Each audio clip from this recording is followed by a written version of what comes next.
میں auto mechanic ہوں، ہمیں جو لوگ کام دیتے ہیں وہ ہم سے کمیشن مانگتے ہیں، اگر کمیشن نہ دو تو وہ کام نہیں دیتے۔ کمیشن دینا جائز ہے؟ آپ کی نظر میں کیا ہے کمیشن دینا؟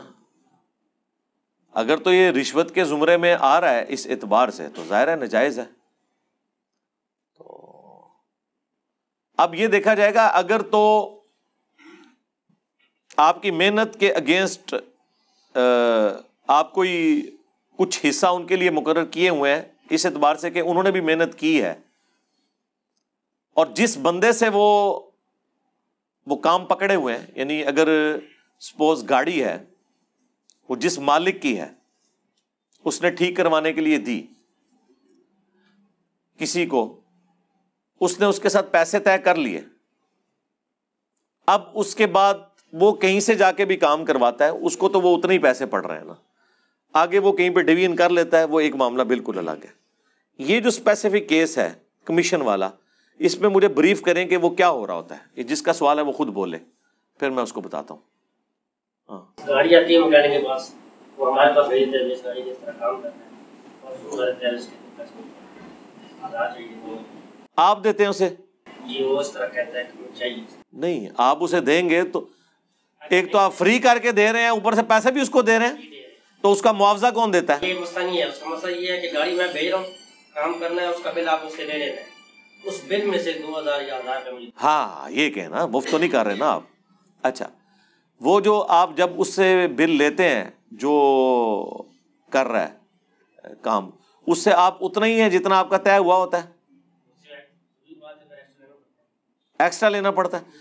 ایکسٹرا تو تب ہونا جب گورنمنٹ نے کوئی ریٹ مقرر کیا ہوا ہے، گورنمنٹ نے کوئی ریٹ مقرر کیا ہوا ہے۔ نہیں، نجائز منافع تو آپ کہہ رہے ہیں نا، نجائز منافع کسے کہتے ہیں؟ منافع تو آپ کا رائٹ ہے، جتنا مرضی لے۔ آپ موٹر سائیکل بے شک 1000 میں ٹھیک کریں، وہی موٹر سائیکل میں 10,000 میں ٹھیک کروں، میری مرضی۔ کوئی گورنمنٹ نے ریٹ تو نہیں نکالا ہوا کہ ٹیوننگ کا یہ ریٹ ہے، وہ نجائز منافع نہیں ہے، جائز منافع ہے۔ نجائز کہاں سے ہوا؟ وہ 2000 روپے کا جو آپ کام کہہ رہے ہیں میرے نزدیک تو وہ 200 کا کام ہے، میں تو اوپر کے 1800 بھی رام سمجھتا ہوں، پھر آپ کیا کریں گے؟ ہاں یہ میں آپ کو بتا رہا ہوں، جس کو آپ جائز منافع کہہ رہے ہیں ہمارے نزدیک تو وہ بھی ناجائز ہے۔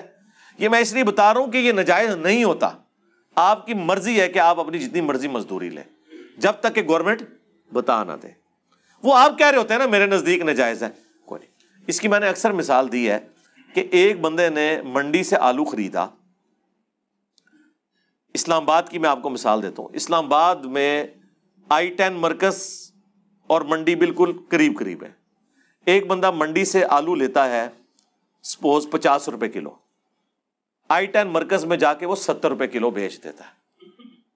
اسی منڈی سے ایک بندہ 50 روپے ہی لیتا ہے کلو آلو، لیکن جا کے F11 میں بیچتا ہے تو سر وہاں پہ وہ بیچے گا 100 روپے کلو، اس لیے کہ F11 میں اسی دکان کا کرایہ 30 سے 40 ہزار ہے جو I-10 میں 10,000 ہے۔ تو اب تو یہ بڑا ظلم ہے نا کہ آپ کہیں کہ وہ ناجائز منافع لے رہا ہے۔ ہو سکتا ہے وہ سستی بیچ رہا ہو، اس کے جو اپنے خرچے ہیں، پھر اسے لے کے جانے کا ٹرانسپورٹیشن کا بھی خرچہ ہے، لہٰذا اسلام میں منافع کی کوئی حد نہیں ہے۔ اب آپ سوچ رہے ہوں گے کہ اگر منافع کی کوئی حد نہیں ہے تو پھر تو ہر ایک بندہ جو ہے وہ مناپلی اپنی قائم کر لے گا۔ نہیں، اس کو اللہ نے چیک کیا ہے اس حوالے سے کہ بلیک مارکیٹنگ نہیں کرنی، مارکیٹ سے سارا آلو نہیں اٹھانا۔ 2 ریڑیاں لگی ہوئی ہیں، ایک آلو بیچ رہا ہے 60 روپے کلو، دوسرا بیچ رہا ہے 1000 روپے کلو، تو وہ کھڑا رہے گا پورا دن، اس سے خریدے گا ہی کوئی نہیں۔ وہ مارکیٹ میں کمپیٹ کرنے کے لیے اس کے لیے ضروری ہے کہ وہ 60 روپے ہی لے کے آئے گا۔ بلیک مارکیٹنگ کنٹرول کر لیتی ہے اس چیز کو، آپ قیمت اپنی مرضی سے رکھ سکتے ہیں، لیکن جو کمپنی کی چیزیں ہیں جس میں کمپنی نے آپ کو اس اعتبار سے پابند کیا ہوا ہے کہ یہ ڈالڈا کا آئل کا ڈبہ آپ نے اتنے کا دینا ہے، اس کو اگر آپ زیادہ کرتے ہیں نا، ریٹیل پرائس جو طے ہے اس سے زیادہ ہے، وہ آپ حرام خوری کر رہے ہیں۔ جو کمپنی کی فکس پرائس کی چیزیں ہیں، کیونکہ وہ پشاور والا بھی جو ڈالڈا آئل کا گھی کا ڈبہ منگواتا ہے نا، اس کو بھی اتنے ہی پیسے پڑتے ہیں جتنے جیلم والے کو پڑتے ہیں، فرق نہیں ہوتا۔ پوری دنیا میں، یہ پورے ملک کے اندر اس طرح کی کمپنیوں کی چیزوں کے اعتبار سے ایک خاص ٹیریٹری کے اندر اس کی قیمت فکس ہوتی ہے. رہ گئی جو آپ کی مزدوری ہے، مثلاً کوئی شخص جو ہے وہ الیکٹریشین ہے، اسی طریقے سے کوئی شخص جو ہے وہ پلمبر ہے، کوئی شخص آٹو مکینک ہے، اس طرح کے مختلف اس کی وہ کام کرنے والا ہے، وہ اپنی مرضی سے اس کی قیمت ڈیمانڈ کر سکتا ہے. اس کے اپنے حالات و واقعات ہیں نا، ہم کسی کو پابند تو نہیں کر سکتے. اب ایئر کنڈیشن میں آپ کو بتاؤں، ایک بندہ 1000 روپے میں بھی لگا کے چلے جاتے ہیں، 2000 روپے میں بھی، 3000 میں بھی. پھر وہ 1000 والا کام کرتا ہے تو آپ کو 5000 کی گیس بعد میں ڈلوانی پڑتی ہے. ہاں جی، کیونکہ وہ 5 منٹ میں کر کے بھاگ جاتا ہے. تو وہ ایک محاورہ ہے، انگریزی میں بولا جاتا ہے، quality never comes cheap. Quality کبھی بھی سستی نہیں ملتی. ٹھیک ہے، تو آپ وہ ناجائز منافع یا جائز منافع، اس اعتبار سے آپ اپنا جو ہے وہ طے کر لیں کہ میں نے اس چیز کا اتنا ریٹ ہے، اور جو مجھے فیسیلیٹیٹ کر رہا ہے مڈل مین، اس کو میں نے اتنے پیسے دینے ہیں. تو یہ کوئی حرام نہیں ہوں گے. پراپر ڈیلر کیا کر رہا ہوتا ہے؟ یہی کام کر رہا ہوتا ہے نا. اب آپ سوچ رہے ہوں گے کہ وہ اس کو میں کمیشن کس چیز کا دوں؟ اس لیے کہ میرے بھائی اس نے اپنی ایفرٹ پٹ کی ہے ان سروسز کے اندر. یہ اس کی سروس ہے نا کہ اس نے ایک بندہ آپ کے پاس بھیجا ہے، اس نے ایک بندہ ہنٹ کیا ہے اور آپ کے پاس بھیجا ہے. اس نے تو اپنی سروسز پرووائڈ کی ہیں نا. اس اعتبار سے اگر وہ یہ کام کر رہا ہے، اس اعتبار سے وہ کام کر رہے ہوتے ہیں وہ بھی ایجنٹ جو ہے. ہاں تو وہ اپنی سروسز دینا میرے بھائی، انہوں نے اپنی ایفرٹ پٹ کی ہے نا. لوگ کہتے ہیں پراپر ڈیلر کیوں لے رہا ہے جی پیسے؟ جی دونوں طرف سے لے رہا ہے، کیوں نہ لے؟